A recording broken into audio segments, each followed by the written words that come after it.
Hello friends, welcome to my channel. இன்றைக்கி நம்ம சேனலில் வந்து பார்த்திங்க அப்படின்னா சுந்தரி சீரியல் பற்றி தான் பார்க்க போகிறோம். சுந்தரி சீரியலில் வந்துட்டு பார்த்திங்கன்னா சுந்தரி வந்துட்டு நம்ம எதிர்பார்த்தது வந்து அவங்க அப்பத்தா தான் வந்துட்டு ஃபஸ்ட்டு ஹாஸ்பிட்டலைஸ் ஆனாங்க. அவங்க தான் வந்து சாக நிலமையில் இருக்காங்கங்கிற மாதிரிலாம் தகவல் சொல்லியிருந்தாங்க.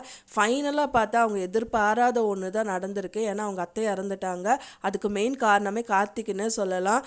கார்த்திக் அடைச்சி வச்சுருந்தாங்க. அங்கே போய் அவங்க சாதம் மூட்டி அவங்க ஃபைனலாக சுந்தரி மடியிலே வந்துட்டு படுத்துட்டு டாக்டர்கிட்ட போயிட்டு இருக்கும்போது ஹாஸ்பிட்டல் போகிறதுக்கு முன்னாடி வந்துட்டு இறந்துட்டாங்கன்னு சொல்லலாம்.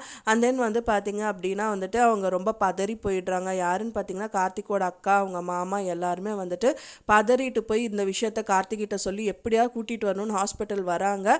அந்த டயத்தில் வந்து பார்த்தீங்க அப்படின்னா கார்த்திகை வந்து ராரா ஒரு ஆட்கள் எல்லாம் வந்துட்டு பார்த்தீங்கன்னா கார்த்திகை மீட் பண்ணக்கூடாது அவங்களன்னு சொல்லிட்டு கார்த்திக் சொன்னதாகவே, அதாவது அவர் முழிக்கவே இல்லை, இருந்தாலும் அவர் தான் சொன்னாருங்கிற மாதிரி அவங்க அக்கா கிட்ட சொல்லிடுறாங்க. அவங்க வரவே மாட்டார். ஒரு அம்மாவாக இருந்துட்டு என்ன கொலை பண்ண பார்த்துட்டாங்க. அவங்க வந்துட்டு அவங்க மூஞ்சியில் நான் முழிக்க மாட்டேங்கிற மாதிரி சொல்லி அனுப்பிடுறாங்க. இவங்க ரொம்பவே கடுப்பாயிட்டு இனிமேல் வந்து உன்னெல்லாம் தம்பின்னு நினைக்க முடியாது, ஒரு அம்மாவுக்கு கொல்லி போடாதல ஒரு பையனா அப்படிங்கிற மாதிரி சொல்லிட்டு அவங்க ஹஸ்பண்ட் கூட்டிகிட்டு கிளம்பிடுறாங்கன்னே சொல்லலாம். சுந்தரியை வச்சுட்டு அந்த விஷயங்கள் எல்லாமே பண்ணுறாங்க. சுந்தரி தான் கொல்லி வைக்கிறாங்கன்னே சொல்லலாம் அவங்க அத்தைக்கு. அண்ட் தென் ஃபைனலாக வந்து பார்த்திங்க அப்படின்னா அவங்க அஸ்தியை எடுத்துகிட்டு அவங்க ஊருக்கே கிளம்பி போயிடுறாங்க.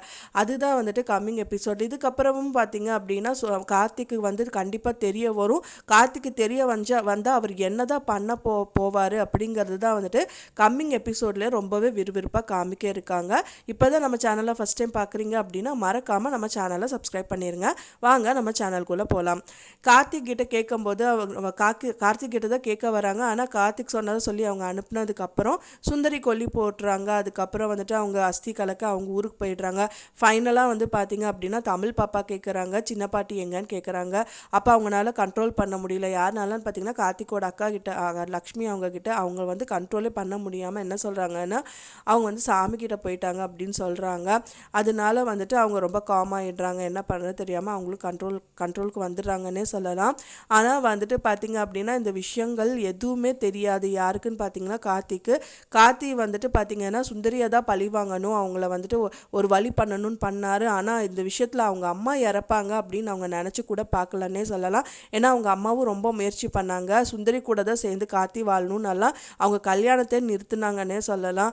ஆனால் ஃபைனலாக வந்து பார்த்திங்கன்னா இவரோட வெட்ட வெளிச்சு அவங்களுக்கு தெரிஞ்சதுனால வந்துட்டு கார்த்திகை விட்டுட்டு அந்த சுந்தரி வந்து அவர் அதாவது வெற்றி கூட இருந்தாலே நல்லாயிருக்கும்னு அவங்க டிசைட் பண்ணாங்க. அதுக்கு கார்த்திக் வந்து கண்டிப்பாக பண்ண விட மாட்டார், அவங்க வந்து சுந்தரியாக நல்லாவே வாழ விட மாட்டார் அப்படிங்கிறதுக்காக அவங்க உயிரியே வந்துட்டு வாங்கணுங்கிறதுக்காக விஷத்தை கொடுத்தது போய் இப்போ இவங்க வந்து உயிரை வந்துட்டு கொடுத்துட்டாங்கன்னே சொல்லலாம். கார்த்திக் கண்டிப்பாக இந்த விஷயம் தெரிய வரும். தெரிய வந்தால் சுந்தரி மேலே பயங்கர டென்ஷன் ஆவாங்க. ஏன்னா நான் பண்ண வேண்டிய விஷயத்த அவள் பண்ணிட்டேன். ஏன்னா அவங்க அப்பாவுக்கும் வந்துட்டு இவர் நான் எவ்வளோ கொல்லி போட முடியல, அவங்க அம்மாவுக்கு இந்த மாதிரி ஆயிடுச்சு அப்படிங்கிறனால ரொம்பவே வந்து டென்ஷன் ஆவார். மட்டும் இல்லாமல் பார்த்தீங்க அப்படின்னா அதாவது வெற்றியோட அம்மா வந்துட்டு அவங்க ஜோசியக்காரரையும் மீட் பண்ணி பேசுகிறாங்க. அவர் 2 பேர் ஜாதகத்தையும் சுந்தரி ஜாதகத்தையும் வெற்றி ஜாதியும் பார்க்குறாங்க. இந்த முகூர்த்தத்தில் வேணாம், அதாவது வந்து ஆடி மாதம் வேணாம், ஆவணியில் வந்து வச்சுக்கோங்க, 2வது முகூர்த்தத்தில் கல்யாணம் பண்ணிக்கலாம்னு சொன்னோன்னா அவங்களுக்கு ரொம்ப ரொம்ப கன்ஃபியூஸ்டான ஒரு விஷயமா அவங்களுக்கு வந்து தெரியுது. வெளியே வந்துட்டு ரொம்ப நேரமாக நின்று யோசிக்கிறாங்க. விஷயத்தையும் எல்லாம் தான் வந்துட்டு கம்மிங் எபிசோடில் காமிக்க இருக்காங்க. நான் சொன்ன இந்த தகவல் உங்களுக்கு பிடிச்சிருந்தா ஃப்ரெண்ட்ஸ் மறக்காமல் லைக் பண்ணுங்கள், ஷேர் பண்ணுங்கள், சப்ஸ்கிரைப் பண்ணுங்கள். மேலும் இன்னொரு சீரியல் அப்டேட்டோட உங்களை நெக்ஸ்ட் மீட் பண்ணுறேன். தேங்க்ஸ் ஃபார் வாட்சிங் மை வீடியோ ஃப்ரெண்ட்ஸ். நெக்ஸ்ட் வீடியோவில் பார்க்கலாம்.